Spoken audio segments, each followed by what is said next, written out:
factories to China and other places in faraway lands, raking in millions of dollars for himself, it turns out. We didn't know about this, did we? His son was like a human vacuum cleaner. He went in and, where are you going today, Dad? I think I'll go to Ukraine. Okay, let me pick up a couple of bucks. $183,000 a month and $3 million up front. Where you going today, Dad? I'm going to go to Russia. Good. So the mayor of Moscow's wife gave him $3.5 million, right? And here's the scary part. The fake news media, and there's a lot of it right back there, the fake news. They don't want to talk about it. They don't want to talk about it. And big tech will refuse to put it on, and then they'll terminate the New York Post if they put it up. New York Post, I have to give them a lot of credit. Number one, they endorsed me, which is nice. You know, I got endorsed today by the Pittsburgh Gazette, and it hasn't happened where they endorsed a Republican today. Nobody could believe it. They haven't done it in decades. And thank you very much, Pittsburgh Gazette. We'll take it. Well, we got endorsed by a lot of great people. We got endorsed by great people, and a lot of newspapers are endorsing us because they know that Joe Biden is not up to this job. All you have to do is watch him for about 5 minutes. He is not up to this job. One thing I can tell you, President Xi, Putin, Kim Jong-un, they're very sharp. They're very sharp. They're all very sharp. And we cannot have a leader that's not sharp. Joe Biden is a corrupt politician who is bought and paid for by China and other countries. How can you have a guy whose son walks out with $1.5 billion to manage? That means millions of dollars a year. Whose son asks for $10 million a year for introductory purposes, right? $10 million a year. And he's supposed to be negotiating with China? China would just hope that I don't win because, hey, we've taken in tens of billions of dollars a year. First time ever with China. We never took in 10 cents. Saved our steel mills, saved our steel and aluminum industries. In 2016, North Carolina voted to fire this corrupt political establishment, and you elected a president who is finally putting America first. And if I don't sound like a typical Washington politician, it's because, thankfully, I'm not a politician, never will be. And if I don't always play by the rules of Washington and the Washington establishment, it's because I fight for you, and there's never been anybody that's fought harder for you. I had a very nice life before doing this. I had a very nice life.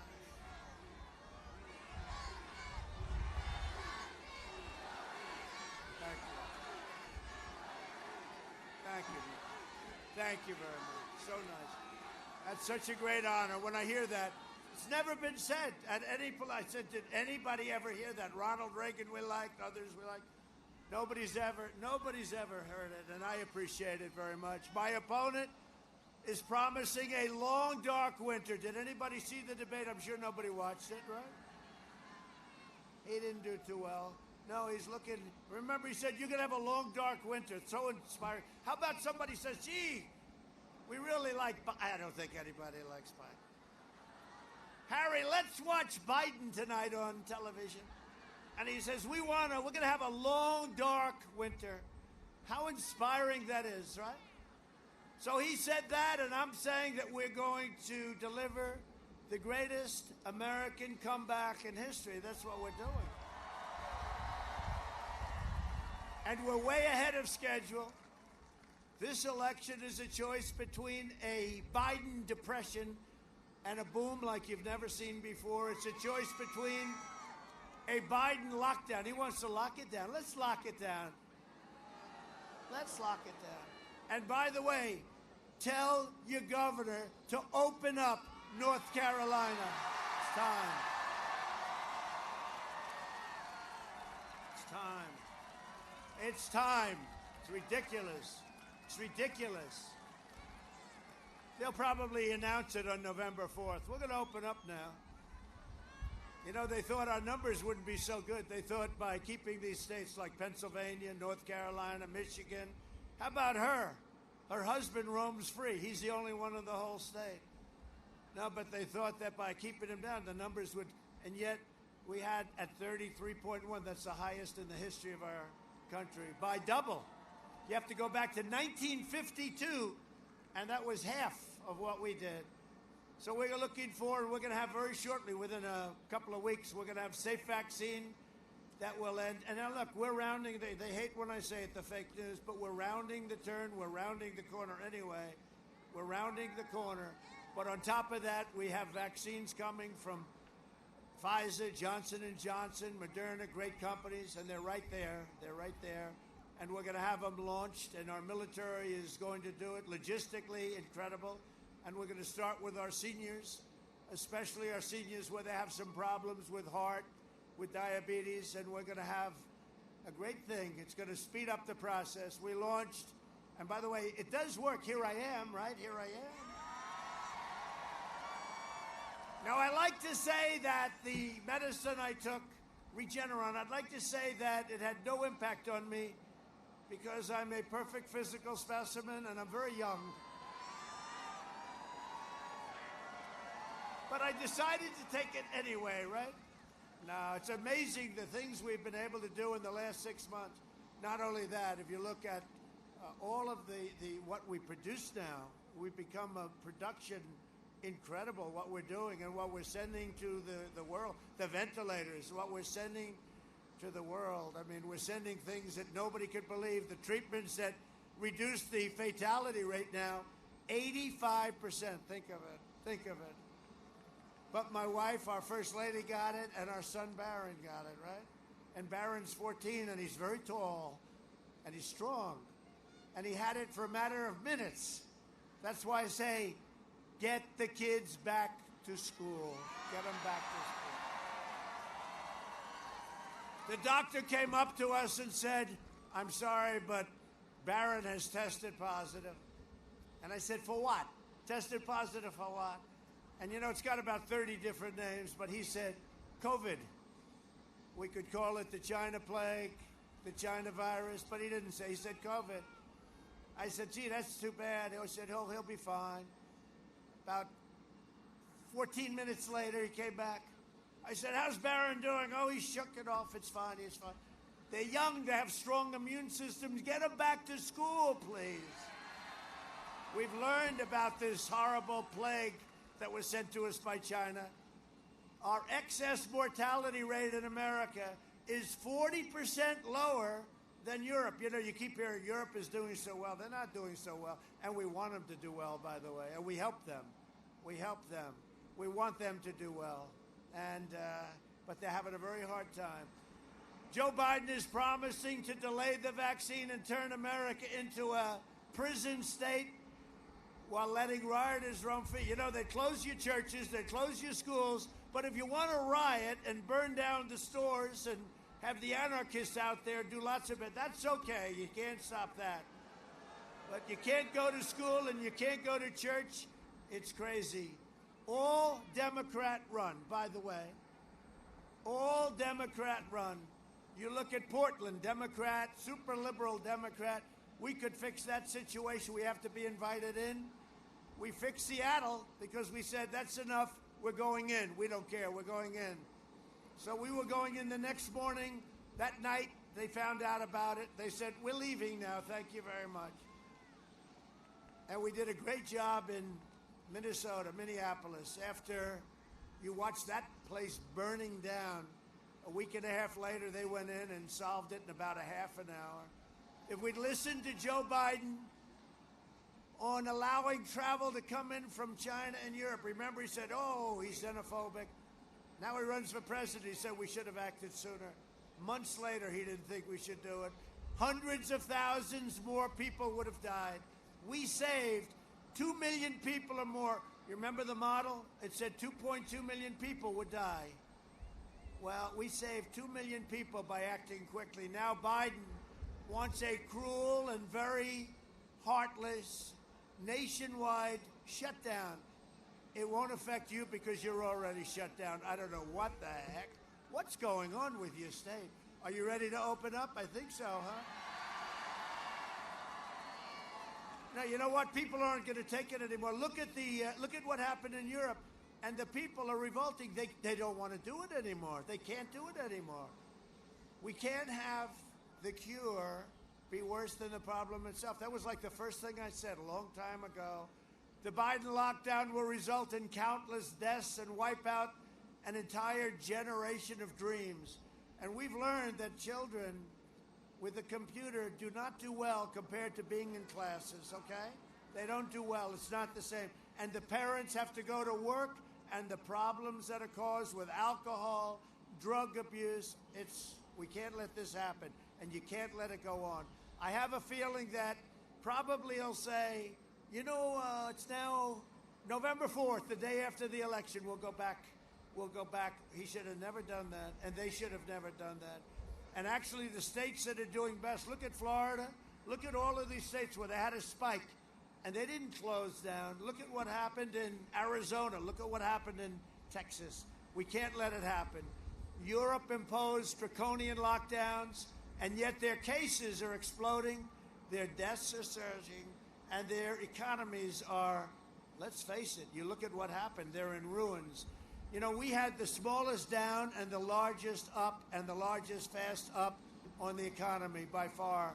So the European lockdowns are leading to more suffering, delayed medical care, and financial devastation. A vote for Biden is a vote for lockdowns, layoffs, misery, and getting rid of your Second Amendment. You know, they want to hurt our police, but they want to take away your guns. Very interesting, isn't it?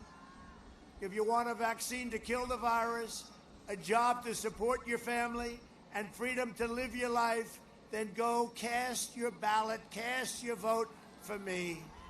We're going to do it. We're doing it. But you don't have to take my word for it, because in certain states that I like a lot, we spend a lot of money for, where is that? Look at that over there. Look at that. You're going to see something right now. You don't have to listen. Please roll the video. Roll it. My problem is I voted for NAFTA. I'm supporting NAFTA because I think it is a positive thing to do. And I do not pretend to be an expert on international trade matters. Trade agreements like NAFTA and permanent normal trade relations with China, which forced American workers to compete against people who are making pennies an hour, has resulted in the loss of 160,000 jobs. The president is absolutely right when he says that China has been cheating for 25 years and that Bill Clinton didn't do enough about it, George W. Bush didn't do enough about it, Barack Obama didn't do enough about it. Rising China is an incredibly positive development for not only China, but the United States and the rest of the world. Rising China is a positive development. It is in our self-interest that China continue to prosper. We want to see China rise. China is a great nation, and we should hope for the continued expansion. China is not our enemy. We talk about China as our competitor. We should be helping. The idea that China is going to eat our lunch is bizarre. The idea that they are our competition, they're going to beat us, is bizarre. They're not bad folks, folks. China's not a problem. Allowing China into the World Trade Organization, which he supported, extending most favored nation status to China, which he supported, those steps allowed China to take advantage of the United States by using our own open trade deals against us. No. Do you think in retrospect that you were naive about China? No. But doesn't he deserve some credit for that? It's better. The USMCA is better than NAFTA. It is better than NAFTA. You know, we have to come together. That's why I'm running. I'm running as a proud Democrat for the Senate. So vote. Vote. Visit iwill.com/Ohio. God bless you. Can somebody tell Joe, by the way, it's not a real website, and Joe, you're running for president, not senator, and by the way, that senator, the Mormon guy, is Mitt Romney, not some Mormon governor. Now, sadly, what we showed you, that's just from a couple of hours today, because every time that Joe actually leaves the basement bunker and stays out past 10 a.m., well, disaster ensues. Here's a quick reminder. Look, tomorrow's Superstar Tuesday, and I want to thank you all. I tell you what, I'm rushing ahead, aren't I? We hold these truths to be self-evident. All men and women created by you know the thing. If you agree with me, go to Joe 30330. We choose truth over facts. Play the radio. Make sure the television, make sure you have the record player on at night, the phone. Make sure the kids hear words. Poor kids are just as bright and just as talented as white kids. Donald Trump does pose an extra threat to this. It's not hypothetical. This is pretty serious. By the way, these are way beyond an occasional campaign gaffe, and I am beginning, well, I'm more than a little worried that this man could represent a clear and present danger to this country. He's obviously not capable of leading. He's been hiding the entire campaign, and the corrupt media mob is covering for him. Joe wants to be the president of the United States of America. That would be the toughest job in the world, and at times, Joe doesn't seem to remember that he's even running for president, or what state he's in, or what day of the week it is. Does anyone really believe that if elected, that Joe Biden will actually be in control of anything? What kind of country we're going to be?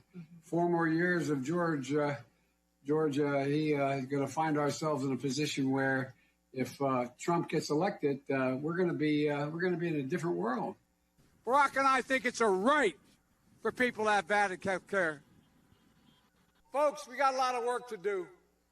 I don't only need you to get me elected, I need you once I'm elected. I'll lead an effective strategy to mobilize true international effort to pressure.